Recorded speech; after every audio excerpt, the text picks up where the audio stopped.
The following is a conversation with four-time Olympic gold medalist swimmer Ryan Murphy. In this interview, Ryan sits down with legendary Bay Area radio sports host Brian Murphy and covers everything from his preparation for the 2024 Paris Olympic Games to what his training schedule looks like to how his relationship with Coach Dave Durden has evolved over the years. Please drop a like and subscribe to the channel for this special edition of the Athletes Only podcast. And without further ado, here's our guest, Ryan Murphy.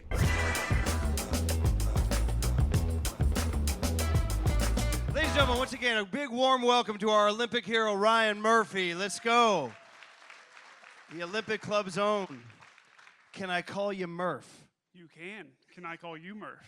You can. All right, let's get right to it. 808 KMBR, should the Warriors re-sign Klay Thompson? All right? I'm kidding. Should they? Well, I say yes. I think you got to get him cheap, though. So we'll see how the negotiations go. I saw on your Instagram you've been out to Warriors games, Sharks games. You love the Bay Area. You're a Berkeley guy. Tell us about your love for the San Francisco Bay Area. Yeah, well, I grew up in Florida, so I feel like it took me a long time to fully embrace the Bay Area sports teams. Watching the Super Bowl this year, that was a bit of a heartbreaker.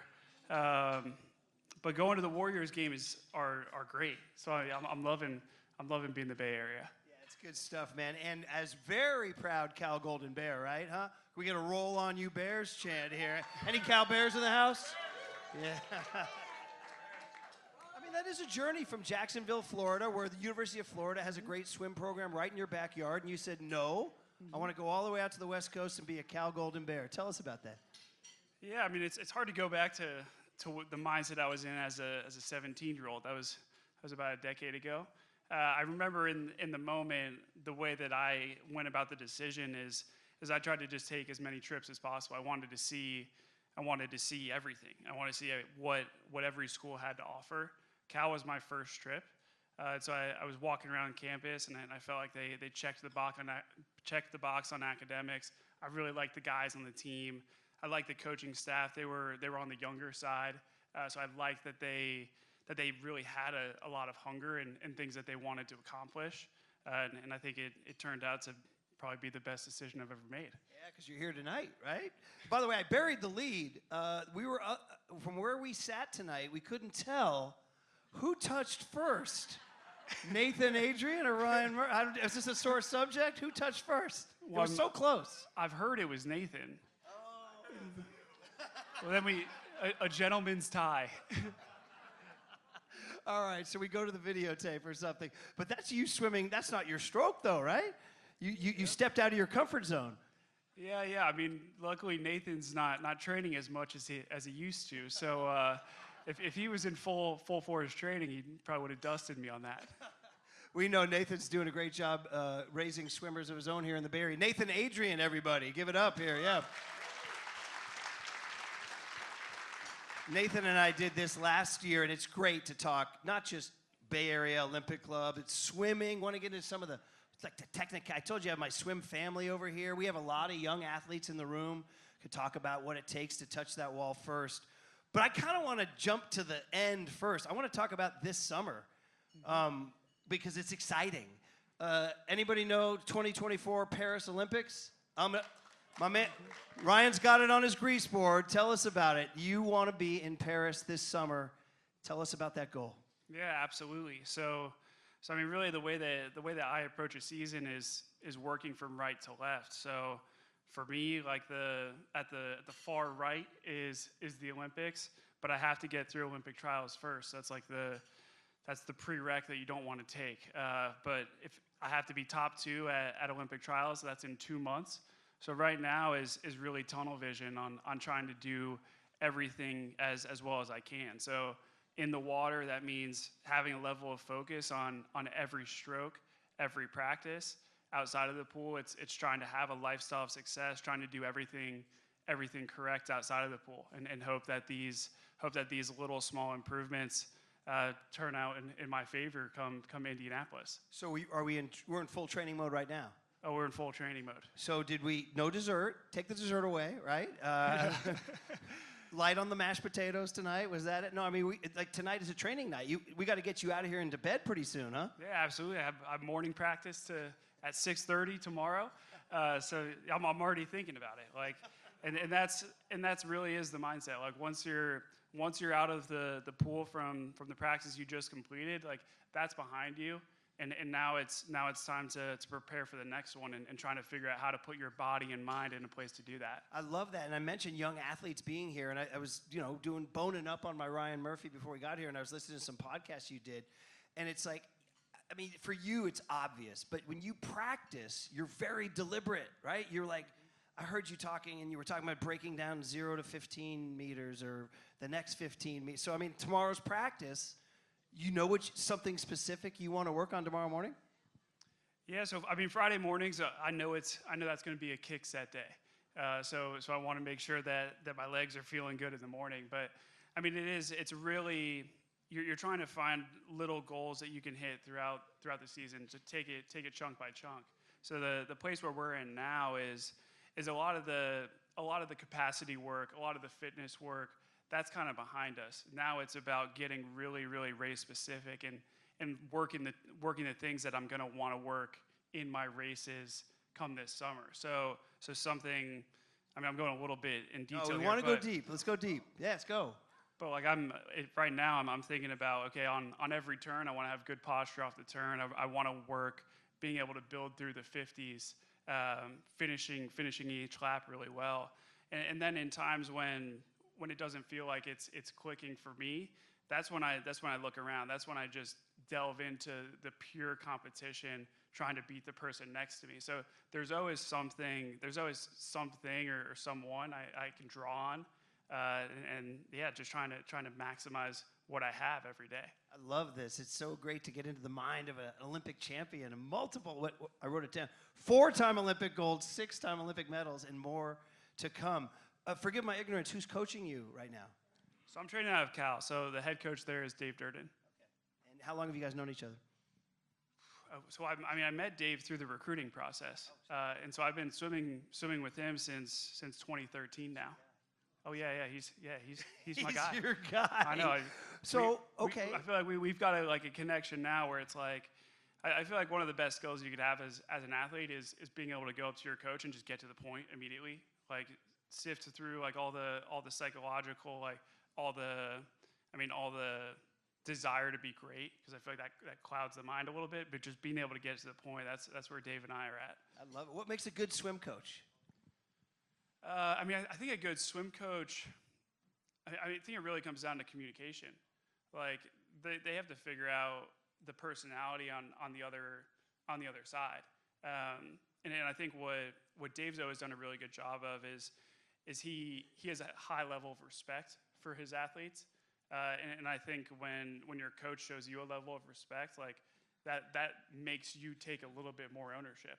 Like he's not coming up to me like as we're leaving Saturday practice, he's not coming up to me like, oh, like make sure you're like taking a rest this weekend, like next week's gonna be hard. He's not doing that. He trusts that I'm gonna do everything I can to be great outside of the pool. And then the 3 to 5 hours a day that I'm in front of him, like he's gonna make sure I'm getting after it and communicating that at a high level. Can he motivate you, or is that up to you? I think that has to come from me. Yeah. There's definitely days where like, yeah, I might need a little extra kick, but typically like the way that I get motivated is by visualizing improvement. So he knows that like in order to get me fired up, he's got to kind of tell me something that makes me think I can improve. So that typically ends up being some more technical advice rather than just kind of getting in my face and being like, try harder. I'm always fascinated by swimming because it is so technical, and you're talking about these little details that you guys are going to work on tomorrow. But you mentioned at another point you just look over and I want to beat the guy next to me, right? So there's something technical and then there's something primal, right? Are the best swimmers a combination of those two? I think so. Yeah. I think you see people on the whole range of that spectrum.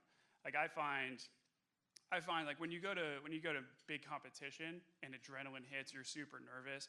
It's hard to be a thinker in that moment because the mind is so sped up. So when I'm behind the blocks, I'm trying to go as primal as possible. Oh, yeah. Like I'm trying to remember 3 things that I want to do in the race, But other than that, like I'm just trying to go out there and compete.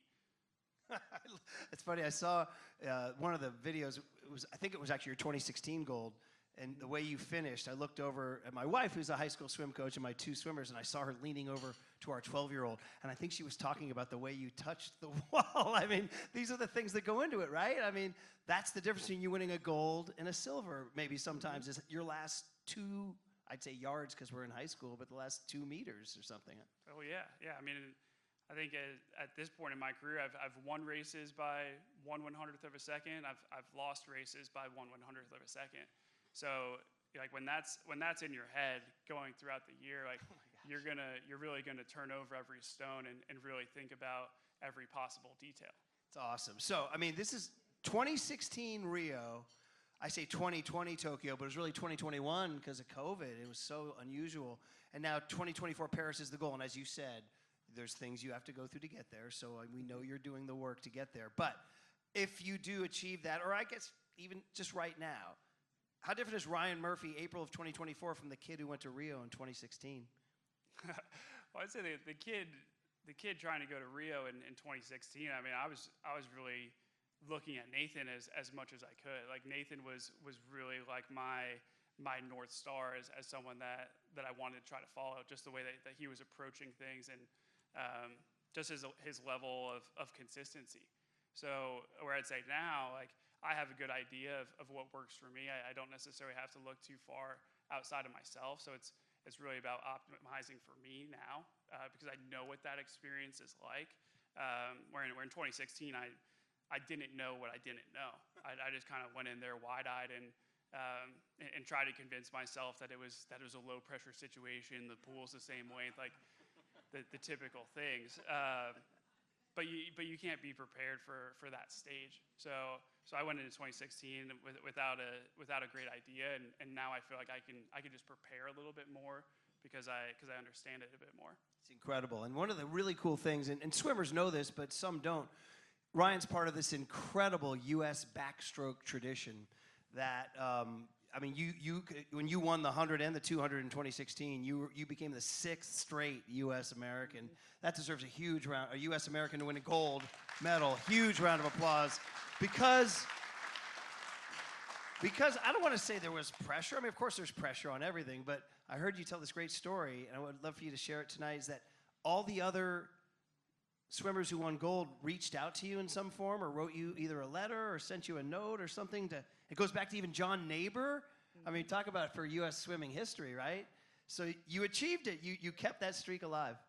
Yeah, so when we showed up to the village in 2016, we had just finished a team meeting, and one of the coaches on the staff pulled aside myself, Jacob Pebley, and David Plummer. We were the 3 guys swimming backstroke races for the U.S. And he was like, okay, like here's an envelope. Open this when you want. I think you're gonna enjoy it. So I went up to my room, or our suite, and I opened up the envelope, and I was kind of just flipping through, and it was guys like John Neighbor, Lenny Kraselberg, Aaron Pearsall, guys who had won at the Olympics previously, and also guys that medaled, didn't medal. They just represented the U.S. internationally. And they all wrote their piece of advice. So some guys just went like the pure comedy route. Other guys kind of rubbed in the fact that at one point we were allowed 3 people in Olympic events. Now we're just allowed 2. So they were able to sweep the podium. And so that letter ended with, "You're never going to be as good as us because we swept the podium." And I think the one that really kind of hit home for me the most was Aaron Pearsall. He's an interesting guy. Like he wrote out his entire letter on a typewriter. So he went 3 pages of really kind of just career advice, things that he thought made a difference in his career and things that I can learn from. And so just I think getting that boat of confidence from guys who had already accomplished the feat that we were trying to accomplish, that really made us feel like we were part of the club and we could go behind the blocks without any pressure, because like they view us as just another person who has a talent in swimming, and and they never put that pressure on me or Pedley or David Plummer to go continue a streak. It was more so they just wanted to see us do well. It's really cool. You keep the letters? Oh, yeah. Yeah. I got them at my house. That's pretty awesome. Is there a theory, I'm sorry to be kind of ignorant in this question, but why the U.S. is so great at backstroke? I don't know. I mean, I think the college system helps backstroke a lot because the college system is 25 yards, so you get really good at going underwater, and that's something that backstroke really depends on. Other than that, I mean, I think it's a really hard stroke, so I like to say it's because the Americans are tough. But I don't know. You could be right. You could be right. I can't, we may have time for some questions out there in the crowd, but I can't let my wife, the coach, says, please ask him how much of success in backstroke is underwater. I think it's a lot. I mean, and then I think like doing underwaters under fatigue is the biggest thing, because backstroke is super leg driven. When you're on top of the water, it's super leg driven, and underwaters are obviously all legs. So being able to sustain that amount of work on the legs is pretty tough. Yeah, well, that sounds pretty darn cool. By the way, I also buried the lead in that this less than a year ago, September 30th up in Lake Tahoe? There we go. Ryan got married. His lovely wife, Bridget, is here tonight. I gotta say, I kind of Instagram stalked you guys, and your wedding videos gave me goosebumps. I was like, damn, I wish I was there. So congratulations. Must have been an incredible, obviously, probably right there, if not past, winning a gold medal at the Olympics, huh? Oh, yeah. I don't think there's any feeling like your wedding day. Yeah. When we were at the ceremony, the amount of comfort that you feel, I don't think I've ever had that feeling any other time. So that was an all-timer for me. Pretty darn neat. And she's a Cal Golden Bear also? Cal Golden Bear, Cal athlete. And a Marin County girl, Redwood High School. All right. I went to TAM, though. We have to be rivals. So there you go. Okay, so John, listen, I love talking. We could get as technical as you want, as broad as you want. 2016 in Rio, 2021 in Tokyo. Captain of the U.S. Olympic team. Golden Goggles Award last year. Congratulations. So many different things. World Championship gold last year, right, in the 100-meter backstroke. So if you guys have questions for Ryan, this is your chance to talk to the great Murph before he gets to practice in the morning at 6:30. So we got to make sure he gets a good night's. By the way, how many hours of sleep do you need? Typically, I'll go for 8 or 9. Okay. But you take what you can get. And then afternoon nap? I can't really nap anymore. But Bridget gets upset because I'll sleep 12 hours on Saturday night. So it's like 10 a.m. and she's like, wake up. Well, I think you've burned a few calories in your day. So yes, Rebecca, we haven't. Oh, you're just holding it. Oh, I can keep going here. Yes. You talked about 3 cues in a race. Are they the same 3 every time? No, because it's got to be race specific to what you're about to go into. So I mean, there's different subtle things that I have to remember. I mean, I think it's kind of similar to studying for a test. When I was studying for tests, I'd highlight the last couple things that I needed to look over right before I went in.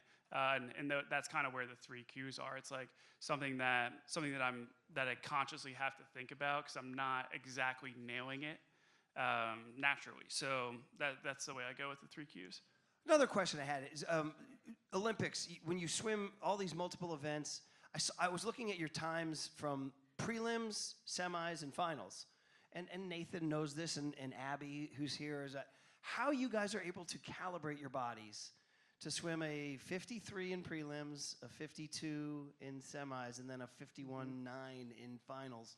What is the key to calibrating your body so specifically for 3 different races that all mean so much?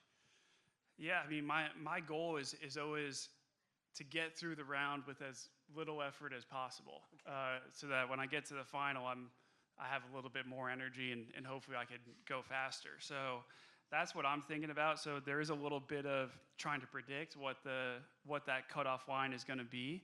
Obviously, at an event like the Olympics, you don't want to cut it super close. but at other competitions, I'll push it. I'll push it to try to be like 8th or 16th. Is that something you can kind of practice to know in your body? Like, I think I'm going like 90% right now versus, I mean, is that something you work on? Oh yeah, yeah, absolutely. And like, especially when you're in like a prelim, there's still things that I'm working on. Like there's specific parts of the race that I'm trying to nail. But the way I'll typically go is I try to just go out a little bit more smooth, so that if I have to put a lot of energy into the back half of the race, I can do that. And sometimes I need to go and really push it at the back half, and other times I'm fine. I'm in a good spot to make the final. Do you prefer the 100 or the 200? No, I probably prefer the 200, just because I think there's a little bit more strategy involved for me. Like the 100 is really kind of top end speed. Like I can kind of ease into the first 35 meters of the race, but after that I've got to go. Where the 200, I can be a little bit more selective with where I'm pushing it, where I'm putting the energy in, and I think you could also influence the race a little bit more in the 200. So if you're next to someone who's a little bit more aerobically based and they don't have as much speed, you take it out on them and they start to push it a little bit too early. That's fun. So I think the strategy of the 200 is great. Luring them in, right? And then slash them the last 50. I love it. All right, we have questions in the crowd here. The transfer portal and name, image, and likeness stuff that has hit college sports, not only basketball, but football. Is there an impact on that in swimming? Guys know? Yeah, there hasn't really been that much of an impact in swimming. I would say the bigger thing right now is there's a additional year of eligibility for COVID, and I think next season is the last year that someone can take a fifth year of eligibility. So we have had a lot of people transfer into Cal and they'll go and get a certificate or start a master's. So I think a little bit of the transfer portal will get better with the lack of COVID year. And then in terms of NIL, I mean, I think there's huge potential with it in the sport of swimming, but we haven't really seen any program capitalize on it too well yet. I think it's definitely not operating in the same way that football and basketball NIL is working. Like it is right now dependent on brands of, okay, if there's a college athlete that they want to sponsor, they'll go and sponsor that, but we're not going out and fundraising, a couple, hundreds of thousands to try to land a recruit the same way that football and basketball are. Yeah, Ed, from my perspective, in terms of football and basketball, because that's what we talk about, on Sports Talk Radio. And like Ryan, I have an early call tomorrow, 6 a.m. on KMBR, so you can listen on your way to the training. I tell you what, Ed, I've always been resentful that coaches were making all the money and university presidents were making all the money, and these kids who are putting their bodies, especially in football, on the line were getting none of it. So I've strongly advocated the NIL. And as far as coaches leaving schools without ramifications and players being stuck, I advocated the transfer portal too. I have to tell you, the real world effect from advocating it to how it's playing out is shocking. It is now the wild, wild, wild, wild, wild west, and I'm not sure how comfortable I am with it as a fan. I'm glad the players, the students, the student athletes have these rights and have these things that the coaches have been getting for years and years and years, all the money and freedom. But it is, as a consumer of the sport, a shocking adjustment to not know who's on your team and who's not, to see a player leave. I mean, just my God, Stanford basketball, women's, Tara just retired, and Kate Page just slid in there, and the best player just walked, she just transferred out. So it's crazy. But we'll see you I'll talk to you at the bar, Ed, all right? Talk to you at the bar. Over here in the corner, Rebecca. Hi. My name is Olivia Perez. I'm from the Santa Clara Artistic Swimming. We just finished our biggest competition, nationals, down in Dallas, or Houston, Texas, sorry. And we just finished with like our Nervous Nellies at competition. So my question to you is, how do you handle how to like calm down or get pumped up for your competitions? Yeah, so I really try to distract myself. And I'd say really I'm probably more nervous like 8 hours before a race than I am right behind the box. So what I do throughout the day is I'll typically download a funny show or a couple of funny movies onto my computer and just watch that throughout the day. And then right before the race, I listen to music. I think that's an easy way for me to get pumped up or settle down, depending how I'm feeling. But yeah, I'd say and you're lucky that you're a part of a team. So I think it kind of comes up to you to figure out what does settle you down. It is different for everyone. Like for me, it's watching funny shows and music. For other people, it's playing cards or just talking. So you kind of can figure out and play around with it and figure out what works best for you. All right, one more, Karin, we have over here, and then we got to get Ryan to bed. He's got early workout. So over here, thank you, sir. Ryan, thanks for being here today. Congratulations on all your success. Along the lines of the NIL, I know the NIL is something that our college athletes can make money in, but I look at you Olympians and you're training well past college. Like you said, you've been with your coach for a lot of years. How do you make money to be able to sponsor all that and continue to swim and give us, look, swimming becomes popular once every 4 years. It's really not real popular in those non-Olympic years.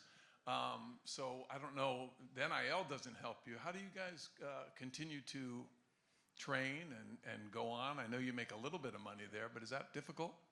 It's a great question. So I mean, we make money.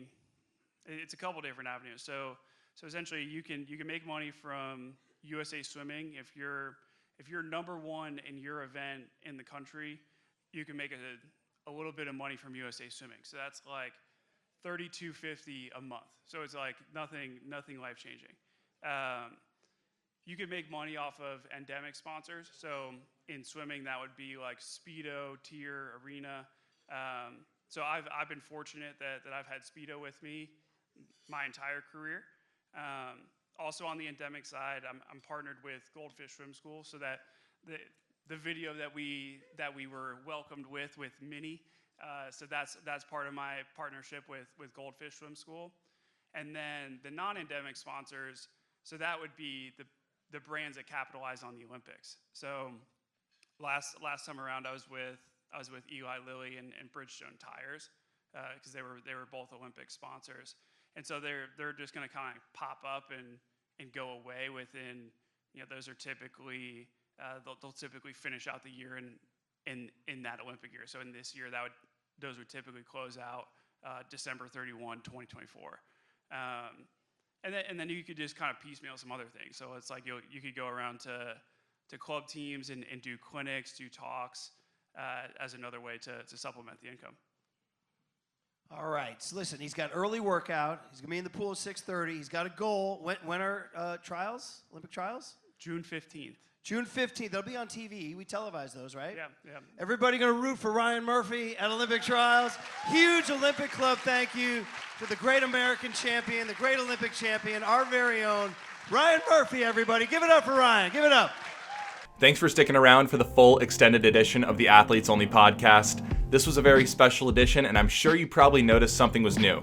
That's right, I have a new sponsor on the channel. I've partnered with Swimming World magazine ahead of the 2024 Paris Olympics to help produce more swimming content and get the world excited about the sport that I so love and want to share with all of you guys. So if you guys like this swimming content, there's a lot more coming, no worries. Lots more interviews with swimmers, breakdown of races, and much more.